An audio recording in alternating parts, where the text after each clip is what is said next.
Queria dar graças a Deus hoje. Hoje é dia 26 de dezembro de 2018.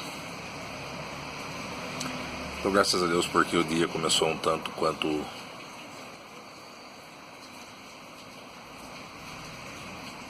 molhado. Meu trabalho não dá para se executar em chuva. Boa parte dele, uma grande parte dele não dá para fazer na chuva. Tem essa pinóia dessa corujinha que não para um minuto, cara. Fui comprar uma balança de precisão na loja, levei minha menina junto comigo, ela quis outra coruja. Esse treco fica o tempo inteiro balangando. É solar. Mas tá bom. Eu dou graças a Deus porque nós começamos a mexer cedo para separar o humus das minhocas e já está na hora de retirar por completo. Está desde o dia 21 de outubro. Compostagem, feito com serragem, resto de hortaliça. Agora nós vamos entrar com mais esterco, também com um pouco de hortaliça. Eu vou considerar o esterco não como matéria verde, vou considerar o esterco como porcentagem da matéria verde, mas em volume maior. E eu dou graças a Deus que a que ficou na geladeira, que ficaram lá no sol esturricando lá, que nós colocamos calcário, ela se incorporou num estado de decomposição que daria quase que aquele adubo japonês, que eu esqueci o nome. Eu vi os fungos brancos, somente brancos, no meio de algumas camadas. E ela foi colocada pouquinha terra nela, para inocular ela. E eu moí ela no triturador, no TR200, ficou excelente. Ela ficou com a textura de um esterco. Pode ser não, o cepilho da prena. E mesclou bem. Ficou uma matéria excelente. Eu vou colocar junto com o esterco, as minhocas trabalharem. Eu preciso conhecer um pouco do sistema delas de vivência, se elas trabalham na horizontal ou numa vertical quando se trata de esterco. Porque na adubação, na compostagem, a gente põe um pouquinho de comida, elas vão comer na marra, elas estão com fome, elas vão para lá. Então elas ficam verno em volta da composteira e não saem para lugar nenhum. Elas ficam ali no bolo de comida, ali se alimentando. E vão verno em volta. Na medida que a gente vai colocando um pouquinho em cada lugar, uma circunferência redonda, elas vão ficando ali e vão subindo, vão consumindo, faz a cama, vão consumindo. Eu fiquei sabendo que a minha minhoca, ela percorre 16 metros por dia. Ela transita dentro do habitat dela 16 metros por dia. Então, se uma minhoca está confinada num espaço pequeno, ela transita 16 metros por dia, e a gente tiver pelo menos ali vamos colocar ali eu acredito que tem tranquilo, eu acredito que tem 500 indivíduos cada balde. Isso aí para não ter nada, isso aí é tranquilo. É só fazer a multiplicação de 500 por 16 metros para ver que furo zeba. Por isso que a composteira fica quente o tempo todo, porque por mínimo que seja o atrito, são 500 indivíduos transitando dentro dele, dos túneis criados por eles mesmos, em busca de alimento, outrora indo para fazer a defecação na área escolhida para elas, que é acima, e assim vai. Mas eu dou graças a Deus, a gente mexeu nelas, não conseguimos. A maior minha, que é do tambor, aqui estão todas elas aqui, ó. Então, esse balde marrom aqui, ó, que está aqui atrás da peneira aqui, esse balde tem um saco de isca. Eu peguei a isca, peneirei parte do humus, está aqui, ó. Isso daqui tem tranquilo 5 kg de humus aqui, ó. Eu não tirei 10 centímetros da camada. Eu não tirei 10 centímetros da camada de coisa. Aqui já tem um humus antigo aqui que está aqui no balde guardado, na semana retrasada. Nós desmontamos esse tambor aqui, ó. esse azul aqui e montamos num outro que eu tinha que estava guardado lá. Mas eu dou graças a Deus que a gente tirou a isca e na medida que a gente peneirou o humus e as minhocas sobraram na peneira, nós voltamos ela para dentro do balde. Voltamos elas para dentro do balde, não, voltamos elas para dentro da composteira e já colocamos logo em cima um outro saco de isca para resgatar essas que estão peneiradas. E a grandona no tambor de 200 litros, essa eu desmontei por completo. E mais de 50% delas estavam lá embaixo na cama lá. Mas eu desmontei porque o líquido que está dentro dela não estava conseguindo retirar ele. Ela estava mais ou menos com uns 8 centímetros de chorume. Puríssimo, da melhor qualidade. Ele está dentro desse balde verde aqui, ó. Eu vou deixar aqui, amanhã eu vou envasar ele. Hoje não dá para mexer mais. Mas eu dou graças a Deus. Eu dou graças a Deus por isso. E lá dentro as composteiras agora eu coloquei isca em todas. O que eu vou fazer? Coloquei hoje. Aí amanhã à tarde eu puxo a isca com as minhocas e jogo tudo para um único recipiente. E torno o iscar de novo. E ponho alimento para elas nesse recipiente. Mas elas vão ficar confinadas a ele. Eu vou pôr alimento para elas. Vou pôr esterco puro para elas se virarem com ele ali. Ficarem com ele ali. E vou tornar a iscar novamente. Eu vou tornar pôr isca para elas tirar o máximo que puder lá para me remover de uma única vez. Porque eu não quero pôr no sol, eu não quero estragar aquilo que eu me esforcei tanto para poder fazer certo. Agora vai ser a primeira retirada minha consciente do que eu estou fazendo. Aí eu vou ter a retirada periódica. Agora eu vou fazer um composto com estrume mais a compostagem. E vou fazer metade somente com compostagem. Mas a compostagem já evoluída para decomposição. Não ela antes da decomposição, que foi o caso. Nós tivemos vários problemas, inúmeros. Larvas com material de serragem não decompôs, ocupou um espaço muito grande dentro da composteira e não surtiu efeito nenhum, compactou o fundo, encharcou o fundo, porque elas não comem aquela madeira, não está em decomposição, por causa de uma substância que está na madeira. Mas agora com essa terra lá de fora, eu vou pegar esse material, eu vou peneirar o máximo que eu puder, vou ver como que fazer para poder coletar casulo junto com o humus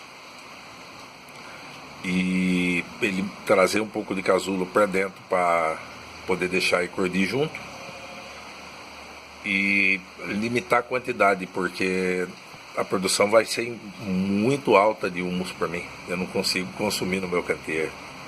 Eu estou muito contente, estou muito feliz, porque eu não consigo consumir a quantidade de humus que Deus preparou que vai produzir. Só o que está ali, que eu raspei por cima do tambor de 200 litros, não estava lotado. Ele estava com 60% de material. Nem 60%, ele estava com 50% do tamanho dele. E está com 100 litros de material. Só o que eu raspei por cima dos dois baldes de 60 litros e do tambor de 200 litros, nós conseguimos tirar mais ou menos uns 20 quilos de humus, só raspadinho por cima. E eu voltei o saco de isca, tô com o saco de isca, eu voltei o saco de isca lá dentro. Aliás, eu isolei o saco de isca. Eu isolei o saco de isca em um único balde, que é esse balde marrom. Os 3 sacos de iscas que eu tirei, eu coloquei no balde onde está coberto com o TNT marrom. E tornei por mais 3 sacos de iscas novas para tirar mais elas de dentro lá. Para acabar de eliminar com elas, para poder pegar e peneirar isso daí tudo geral. Vou peneirar numa peneira mais grossa e deixar enxugar um pouco e para mais fino, para poder não danificar os casulos. E depois repor essa matéria para decompor com a terra. E eu vou fazer aquele adubo que é para acelerar a decomposição. Eu não lembro o nome dele, Tagashi não, Aquele adubo feito com arroz. Eu vou fazer a captura de fungos de somente o branco, para poder acelerar a decomposição, com micro-organismos que acelerem mais, para não ficar 3 meses ali ou mais exposto. E esses fungos eu tenho que tomar um certo cuidado agora com essas minhocas por aqui, porque já fiz a parte do cogumelo, já consegui, tentei fazer um manuseio para ter um treinamento de como manipular ele dentro de uma câmara filtrada, uma câmara climatizada, estéril, para mim ter uma ideia de como se manipula seringas com injeção de esporos ou micélio em si já concentrado, pronto, colocando ele já para germinação, já para ir para a cultura. Mas eu quero cultivar o champignon, então ele exige muito em temperatura, ele exige muito em outros aspectos em relação aos demais cogumelos, mas eu quero ele, porque eu gosto de comer ele, champignon. Eu não tinha hábito, mas eu comi algumas vezes e eu me senti bem, sistema digestivo. E é um fungo que tem a mesma quantidade proteica da carne, isso aí.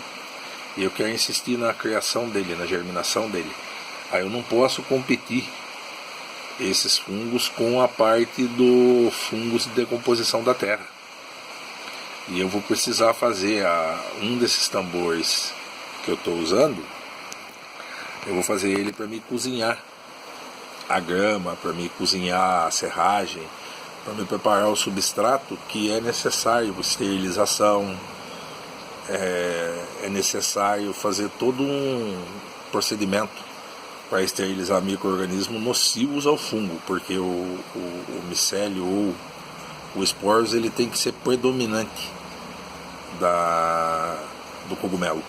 Ele não pode ter um outro concorrente com ele, então tem que ser todo o material esterilizado.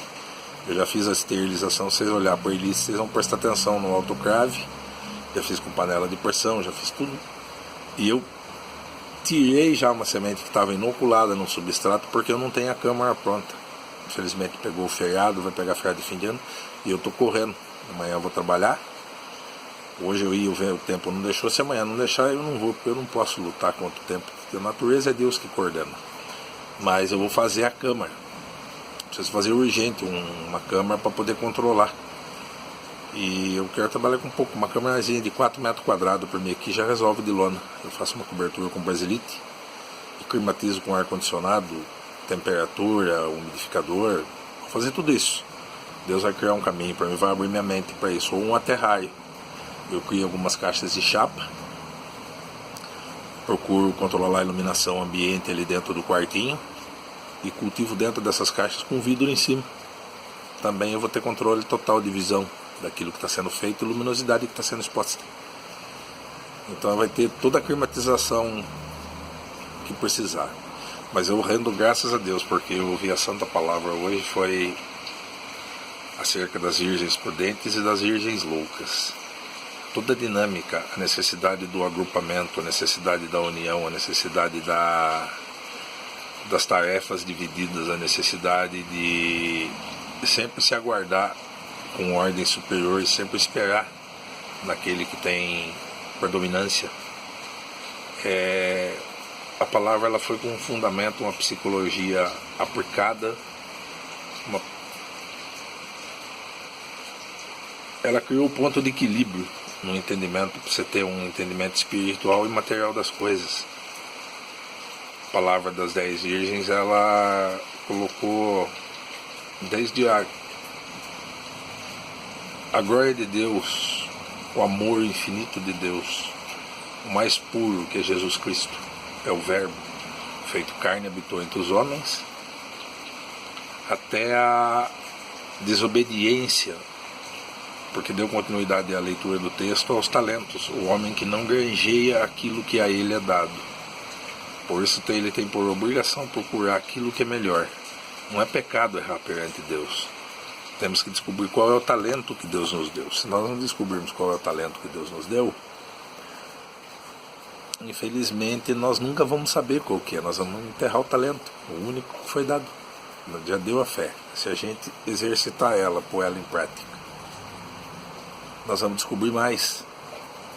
Um multiplicou 5 por 10, o outro 2 por 4, o outro 1 por nada, e foi expulso ainda por cima, e foi dado o que tinha os 10. Mas Deus é misericordioso. A palavra, ela foi profunda no entendimento humano e no entendimento espiritual. Ela foi muito profunda, porque Deus não deixa a gente sair confundido e envergonhado. Nós saímos aqui, eu com meus filhos, para ouvir a palavra, para voltar a trabalhar depois. Eu nem banho não tomei, eu só troquei de roupa e saí rasgado daqui, com o tênis que eu estava no pé. Eu queria ouvir a palavra, e Deus deu a graça de eu chegar lá e ainda ouvir um grande testemunho ainda, uma grande obra que Deus fez, 2. E eu ouvi a santa palavra, o servo de Deus com essa inspiração. E como cada um vai ser julgado segundo o seu entendimento perante Deus, a forma que eu entendi não é a forma que a maioria vai entender, mas a alegria do meu coração de ver o homem se expressar daquela forma perante o povo, o Espírito Santo se usar dele. Cada um tem o seu jeito próprio dele aplicar aquilo que Deus o induz. O Espírito Santo revelou, inspirou ele está inspirado por Deus, ele vai ter a personalidade dele e a forma dele aplicar o conhecimento que o Espírito Santo revela a ele. E há anos eu não vi alguém passar a palavra com essa dinâmica de interpretação das coisas de Deus, materiais e espirituais. Eu sou muito feliz por ter ouvido essa santa palavra hoje, da forma que ela foi colocada, porque eu guardo recordações da minha mocidade que era falado batido, curto e grosso, aberto e rasgado para nós, e quando tinha que ser falado não tinha mandado recado, chamava num canto, sentava e aquilo que precisava ser explicado era explicado. Então eu sou um homem que eu tenho 50 anos hoje, mas eu guardo muita alegria da minha mocidade, dos puxão de orelha que eu levei do irmão Zé, do irmão Mário, do irmão Cidinho, do irmão Lázaro Zeferino, irmão Zé da Caixa. Quantos conselhos aquele servo de Deus deu para nós. Eu dou graças a Deus porque Deus me abençoou muito com ele ensinando, evangelizando. Da saudade do servo de Deus, do dom que estava nele,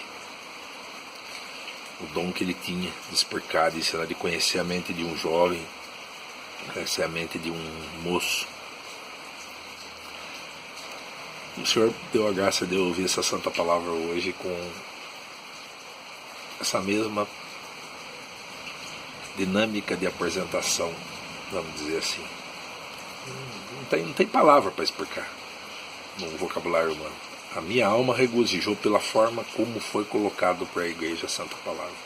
Eu dou graças a Deus pelo dia. Eu vou tomar um banho, vou descansar, vou pôr minhas forças, porque se eu não tivesse ido ouvir a santa palavra de Deus, eu tenho certeza que eu não tinha feito metade do que eu fiz hoje. Eu não ia conseguir fazer, porque o Senhor, Ele consegue remir o tempo para nós. Eu fiz coisas de muita coisa aqui hoje.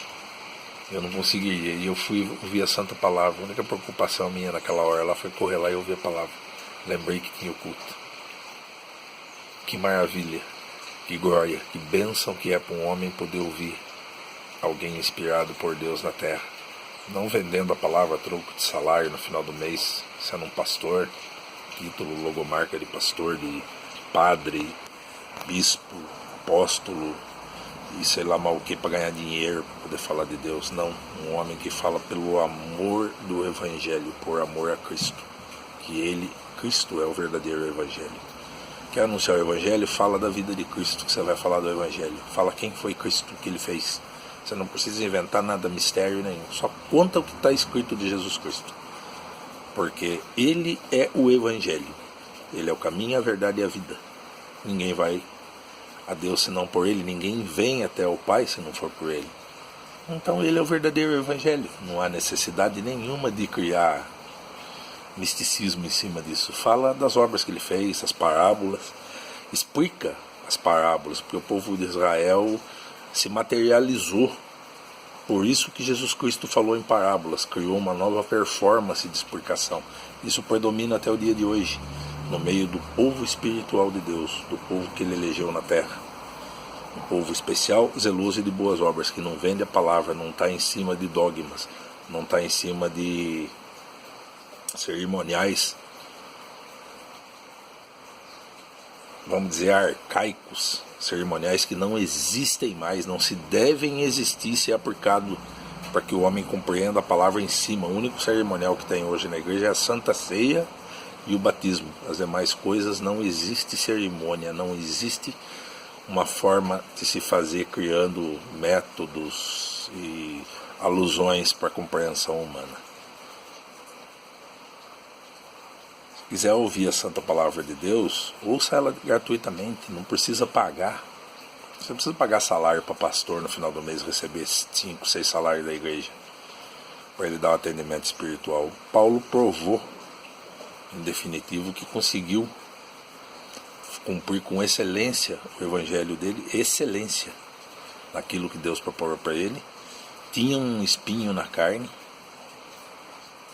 e lutou dia e noite para suar o seu rosto e sustentar ele e aqueles que com ele estavam o tempo todo, e contudo anunciar o santo evangelho, e fez grande obra na terra.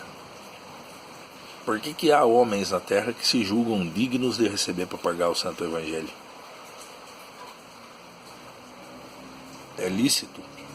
Quer vender a palavra de Deus? Vai embora, mas procura cobrar bem caro mesmo. Cobra bem caro para você comprar carro novo, casa nova, terno sem emenda nas costas, sapato com silicone, mas não sei o que a NASA criou lá, não sei da onde, lá para que não mexa na tua coluna. Procura caprichar no ar-condicionado, a decoração da sua casa, procura um decorador renomado, mas gasta bem gastado esse dinheiro, porque para você que vende a palavra de Deus, que ganha um salário por mês, para pregar o evangelho, você só vai aproveitar aquilo que você puder fazer aqui na terra, o que te der prazer aqui, material, porque espiritual você não tem. Você está vendendo uma coisa, você está falsificando a palavra quando você vende ela, porque ela pura, como vem inspirada pelo Espírito Santo, ela não vem por dinheiro, ela nunca vai vir por 1 centavo, por uma fração de moeda, seja ela de qual nação for nessa face de terra. Mas você que está vendendo, ponha bom preço nela para você vender, porque você vai aproveitar o carro que você comprar aqui na terra, a casa que você tiver, as roupas que você tiver, e sei lá mais qual adereço que você possa ter na sua vida que te traga conforto. Porque o Senhor Jesus já falou, no céu, você que vende a palavra não entra no céu, o seu gozo é aqui na terra. O que você puder fazer aqui, você vai fazer aqui, lá você não vai fazer mais, porque você está vendendo uma coisa que foi dada de graça. Deus não poupou Jesus Cristo para mandar ele vir aqui na terra, mandou ele para sofrer e ser morto, e morte atroz. Isso não te dá o direito de vender a palavra de Deus, nunca, nunca, porque Deus não vendeu, Cristo não vendeu aquilo que Deus mandou ele falar. Ele nunca colocou 1 centavo para ninguém, para ele poder falar o que Deus mandou ele falar. Hipócrita. Você que estiver vendo esse vídeo um dia, você vai entender isso que eu estou falando. Você vai ver para onde a sua hipocrisia vai te levar. Você vai morrer com os bens que a terra está te produzindo, porque você não crê no poder real de Deus. Você crê em sabedoria humana, curso de teologia, história, filosofia de vida, psicologia aplicada. Você crê em indução, induzir alguém psicologicamente, hipnose. Você sabe que é com você que eu estou falando, você sabe com quem que é que você tem mexido, você sabe com quem que é que você tem andado, aquilo que você tem feito. Deus vai te cobrar centavo por centavo, mas não é hoje não, vai ser lá no dia do juízo, porque o que você está fazendo agora, como o que eu estou falando agora, está sendo escrito lá no livro da vida. Porque o dia que eu recebi o sangue de Cristo do arrependimento dos meus pecados, foi aberta uma página para ser anotado tudo que eu faço de bom ou de ruim, e tudo que eu falo de bom ou de ruim, aquilo que Deus permitir que saia da minha boca, e que sai da sua também. Eu faço por amor, eu falo por amor quando eu sinto o desejo de falar das coisas de Deus. Eu não ganho um único centavo, nunca quero ganhar. Eu prefiro a morte do que ganhar um único real para pregar a palavra de Deus. Para falar da palavra de Deus, não pregar. Porque eu acho que quando um homem fala de Deus, ele se torna um pregador potencial. Que é o Espírito Santo que põe palavra na boca dele. Ele não tem sabedoria, mano. Eu tenho a 4ª série primária. Dou graças a Deus. Não pela ignorância de ter a 4ª série primária, porque eu nunca fiz um curso. Eu nunca fiz um curso de filosofia, um curso de teologia, um curso de teocracia, um curso de história. Eu dou graças a Deus porque eu falo pelo amor, pela misericórdia. Eu falo porque o Senhor Jesus falou assim, para mim não ter preocupação de quando eu fosse abrir minha boca, ter o cuidado do que eu fosse falar, porque na mesma hora o Espírito Santo ia colocar as palavras na minha boca. E onde tiver 1, 2 ou 3 ou mais reunidos, ele vai estar no nosso meio. Eu não estou sozinho. Estou eu, os anjos que estão à minha volta, os do demônio que quer me matar, os anjos de Deus que estão me guardando. O Senhor Jesus está à destra de Deus sentado me observando. Estou perante Ele, perante Deus, falando aquilo que Ele está permitindo que saia da minha boca. Creio eu, de corpo e alma, de coração, no mais profundo do meu ser, inspirado por Deus essas palavras. Para que caminho elas vão tomar, eu não sei. Mas eu dou graças a Deus por permitir que eu entenda que Ele está comigo. Porque eu já vi obras maravilhosas na terra que comprovam isso em gênero, grau e quantidade. Eu dou graças a Deus por tudo. Deus seja louvado.